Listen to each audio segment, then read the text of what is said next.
Let's graph f of x efficiently. To do this, let's complete this table. Let's find the zeros, their multiplicity, and the behavior of the graph at each of the x-intercept. So the first linear factor that we see here is x minus 1. It gives us 0, 1 with multiplicity 2. For this factor, we get a 0 of negative 1. Multiplicity is 3. For this factor, we get a 0 of negative 4. Multiplicity is 1. And for this factor, we get a 0 of negative 2 with multiplicity 1. I will arrange these zeros in the table from lowest to highest.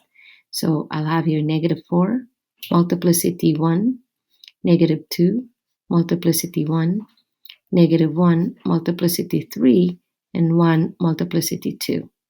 This is odd, odd, odd, and even.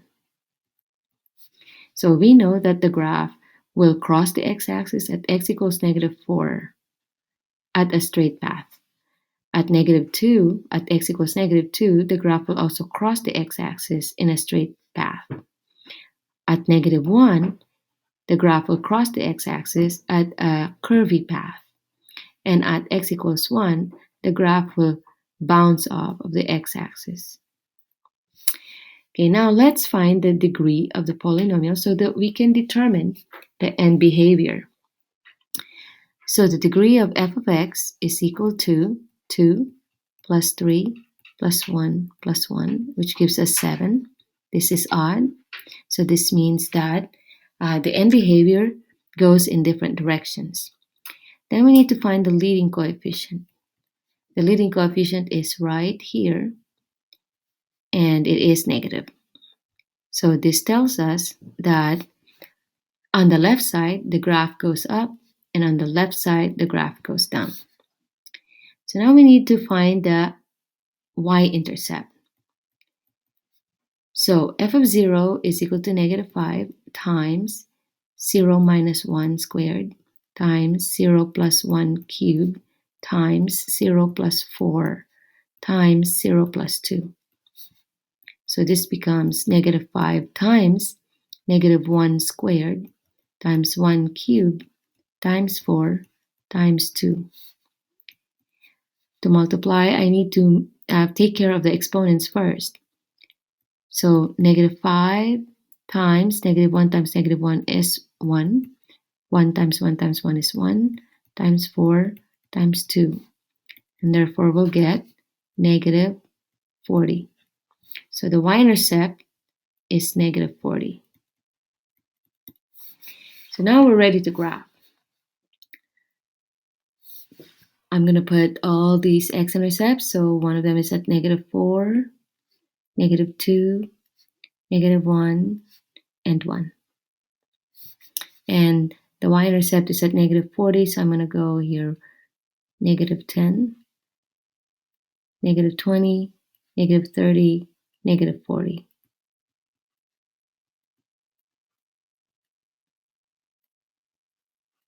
So here it's positive 10, 20, 30. All right. So now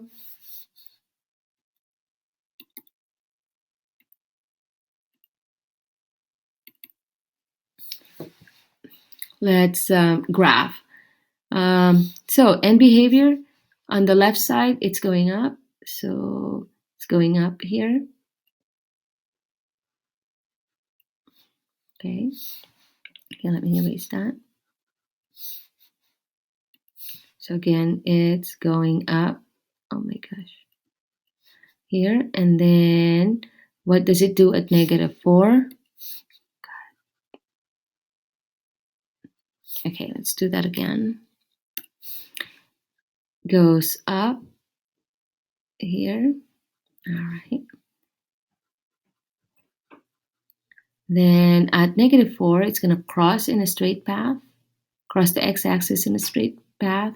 Then it will come back up to touch the negative 2. And here it's going to cross the x-axis in a straight path.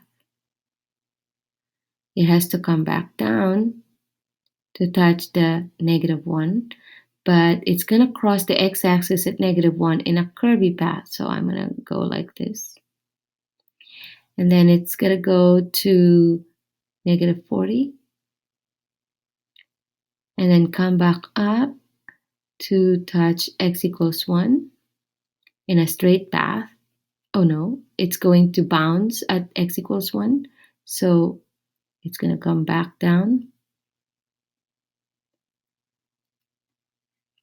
And that's how the graph should look like.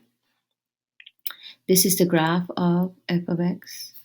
Okay, let's label this x and let's label this y. There you go.